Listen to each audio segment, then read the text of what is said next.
এক যুগ ধরে বাবাকে দেখি না। বাবাকে অনেক দেখতে ইচ্ছে করে, কিন্তু বাবাকে দেখতে পারি না।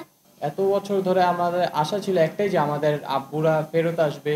বাবা বলতে শুধু এই ছবিটাই বুঝি, তাকিয়ে থাকি আর দেখি বাবা, এটাই আমার বাবা। কিন্তু আমি কোনোদিন আমার বাবাকে সামনে থেকে ছুঁয়েও দেখতে পারিনি। 2 ডিসেম্বর আমার বাবাকে শাহবাগ থেকে রাষ্ট্রীয় বাহিনী ধরে নিয়ে গুম করে ফেলে। আমার যখন 2 বছর 2 মাস, তখন আমার বাবাকে গুম করা হয়। এখন আমার বছর 12 বছর। এক যুগ ধরে বাবাকে দেখি না। বাবাকে অনেক দেখতে ইচ্ছে করে, কিন্তু বাবাকে দেখতে পারি না। ছোটবেলা থেকে এই ছবিটা ধরে আসছি। বাবা বলতে শুধু এই ছবিটাকেই চিনি। আমাদের বাবার কোনো দোষ ছিল না, শুধু বিম্পি করতে বলে আমাদের বাবার এটাই দোষ ছিল। আমরা আমাদের বাবাদের বিচার চাই। পড়াশোনা করে বড় কিছু হব, এই আশা কে পূরণ করবে? আমাদের ভবিষ্যতের ভার কে বহন করবে? আমাদের তো বাবা নেই। সরকারের কাছে আমাদের একটাই চাওয়া, আমাদের বাবাকে ফিরিয়ে দিন, আমাদের চাচুদের ফিরিয়ে দিন, এবং আমাদের বাবার ন্যায় বিচার করুন।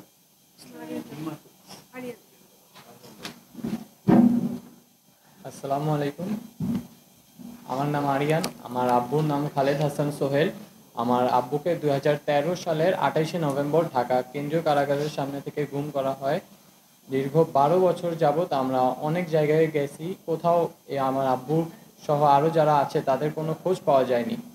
এত বছর ধরে আমাদের আশা ছিল একটাই, যে আমাদের আব্বুরা ফেরত আসবে, এরকম হবে। কিন্তু এই হাসিনা সরকারের আমলে আমরা এটার কোনো বিচার পাইনি। অনেক সময় অনেক জায়গায় আমরা গেছি, কিন্তু আমাদের দাঁড়াতে দেয়নি। পরে এই 5ই আগস্টের পরে সবাই একটু মুখ খুলে কথা বলতে পারছে, তারপরেও আমরা ওরকম কোনো ফ্যাসিলিটি আমরা পাই নাই। গুম কমিশন তৈরি করা হয়েছে, এই কমিশন তৈরি করে আমাদের এখনো কোনো লাভবান হয় নাই। তারা যে আমরা আয়নাঘর যে আছে এটা আমাদেরকে দেখাক, আমরা দেখতে চাই যে আমাদের বাবারা কোথায় ছিল, কেমনে ছিল, আমরা নিজেরা যে দেখতে চাই। ওনারা যে ছবি টবি প্রকাশ করে এগুলো তো আমরা দেখতে চাই না, আমাদেরকে নিয়ে দেখা যে আমাদের বাবার কি অবস্থায় ছিল, কিরকম ছিল। আর আরেকটা কথা হলো যে গুম হয়েছে আমার বাবা, তো এই বিএনপি বলেন যে যেই দলই করুক, এই দলের জন্য করে গুম হয়েছে। আর এই এখন আমরা একটাই বিচার চাই, আমার বাবা সহ যারা গুম আছে তারা বেঁচে আছে নাকি মরে গেছে, এটার একটা অন্তত জবাব দেওয়া হোক। আসসালামু আলাইকুম। আসসালামু আলাইকুম, আমার নাম লামিয়া আক্তার মিম। আমার বাবার নাম কাউসার হোসেন। 2013 সালের 4 ডিসেম্বর রাত 2:30টার দিকে আমার বাবাকে বাসা থেকে তুলে নিয়ে যাওয়া হয়। এই 12টা বছর আমি আমার বাবাকে দেখিনি।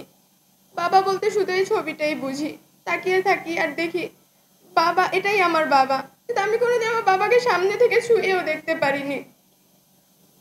5ই আগস্টের পর আশা ছিল আমার বাবা আসবে, কিন্তু তারপরে আমার বাবাকে আমি দেখিনি। আমার বাবা আসেনি আমার কাছে। যে আয়নাঘর তারা দেখাচ্ছে, ওই আয়নাঘরে মানুষ কিভাবে থাকে? কেউ 2 মিনিট ওই আয়নাঘরে থাকতে পারে না। আমার বাবা সহ আরো চাচুরা 1 যুগেরও বেশি আয়নাঘরে কিভাবে ছিল? হাসিনা কিভাবে তাদেরকে আয়নাঘরে রাখছে? তার মনটা কি একটু কাঁপে নাই? তার কি একটু দয়া হয় নাই তাদের জন্য? সে কি পারতো না আমার বাবাদেরকে আমাদের কাছে ফিরিয়ে দিতে? 12টা বছর শুধু আমরা রাস্তায় দাঁড়িয়ে কান্না করে বলেছি, আমি আমার বাবাকে ফেরত চাই, আমি আমার বাবাকে দেখতে চাই।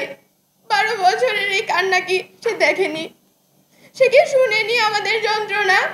সে পারতো না আমার বাবাদেরকে ফিরিয়ে দিতে? সে কেন দিল না? আমি এই যে আমার মা, আমার আন্টিরা, আখি ফুপি, তুলি ফুপি, সবার চোখের পানি আমি অনেক সামনে থেকে দেখেছি। সবার মনের কষ্টটা আমি জানি। এতজনকে কষ্ট দিয়ে সে কি পেল? সে পারলেই ফিরিয়ে দিতে পারতো, এত মানুষকে কষ্ট সে নাও দিতে পারতো। তারও তো বাবা নেই, সে তো বোঝে বাবা হারানো বেদনাটা কেমন।